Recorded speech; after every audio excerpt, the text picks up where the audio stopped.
Hi everyone, you know what time it is. Daily Dose with Danica. So quick question, how many of you have ever been kids before? That's right, you all should be raising your hand, right? And when you were a kid or a teenager, still could be a kid, how many of you spent time frustrated or angry or sad or disappointed or hurt because you didn't feel noticed or seen or paid attention to? And how many of you felt like you didn't have a voice and that you just wanted to be seen for who you are, not what you did? That hasn't changed. That hasn't changed at all. It says in the Bible, there's nothing new under the sun, and I 100% believe that, because communication is what relationships are based on, and life is based on relationships, and relationships can either be destroyed or nurtured through communication. And as I'm spending a lot of time in Ogilvy, there's a lot of clearly nature around me. And you can just see and hear and feel how there don't even have to be words that need to be said to know that there's communication. You can hear the birds, and right now the wind's blowing, and the trees are there so that the birds can have houses and give us oxygen so we can breathe and go do the things that we need to be doing. Because without the relationship that we have with nature, we wouldn't be able to function, nor would they. And so when communication is off, if the trees don't give us oxygen or we don't give them carbon dioxide, then they start to die and we start to die. It's no different than in relationships, especially between parents and their children. Because the words that we hear as kids, positive or negative, become our identity. If we hear, wow, you were really great at figuring out how to put that puzzle together, or, oh my God, are you serious? Why aren't you done yet with that puzzle? You've been working on it for so long. Only a dummy wouldn't know how to do that puzzle. That would become your identity, right? Either one. And then, based on those words that you heard, that would carry with you, and you would think either, yes, I can do something. It might not be as quickly as something, but I have the determination, the go through to get through and finish something because somebody acknowledged my characteristic of determination. Or I would be thinking, I'll never be able to get anything right. I didn't do it the way I should have, the way somebody said I should have, and therefore I'm a failure and I'm never going to succeed at life. And that can come with us even into adulthood. And then because we as adults never learned in school or at home how to communicate well, then we pass that on to our children. Unless we break the cycle and become vulnerable, and which is really a superpower. I'm convinced that vulnerability is a superpower. And that when we are willing to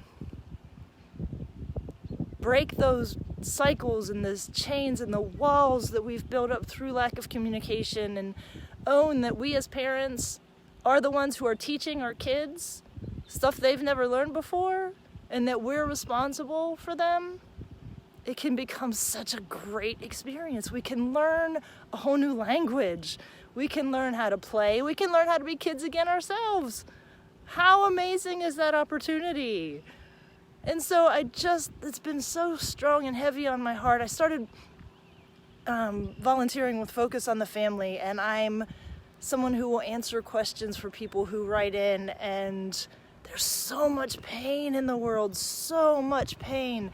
And I had a letter or a question yesterday that said, what will I tell my parents in the letter I write for when I kill myself? And that's one of hundreds of thousands.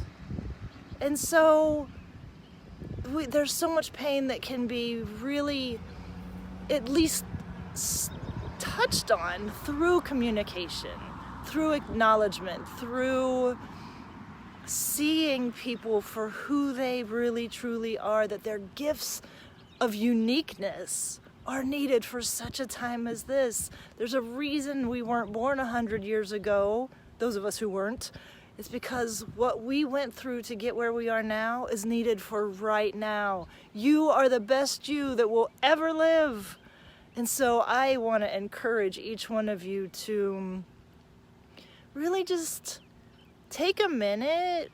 I keep saying take a minute, take an hour, take day. Shoot, who knows what day it is anymore? I think it's the 47th day of April. I don't know. It might be. But we have the time right now to really make this our time, to hit that reset button on our relationships and our communication. And it's not necessarily easy, and it's not necessarily quick, but it's so worth it. It's so worth it.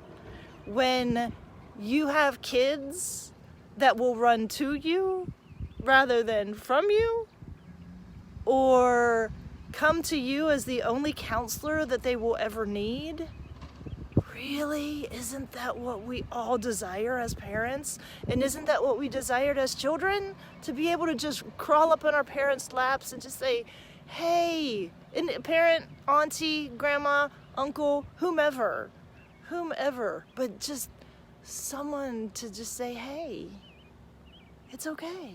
I got you. You've never been in this position before. I kind of did it backwards, so let's work through it together. And then just start there. Zig Ziglar likes to say you don't have to be great to start, but you have to start to be great. And if you never take the first step, you'll never get to the end of your goal. And so I would just be honored to give you that little nudge to just think about it. Even just thinking about it. Starting could be thinking about it. How you can communicate differently instead of saying, oh, you this or you that. Say like, well, when I heard that, I kind of thought you might have meant this, but is that true?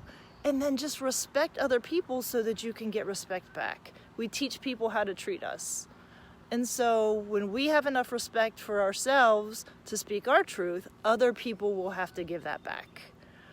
And that is my soapbox for this evening, but it's just imperative. It is imperative. If we are going to heal ourselves and our relationships and our legacies and the next generation of leaders in this planet, it starts with communication.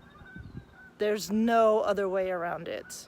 So it's easy once you get started and once you know, but it's hard because you don't know. We've never been taught, like I said, and we don't know what to expect, and then we got to go through something else. We just already went through something, but this one gets easier and easier and easier, and the return on investment doesn't take long at all. So I love you.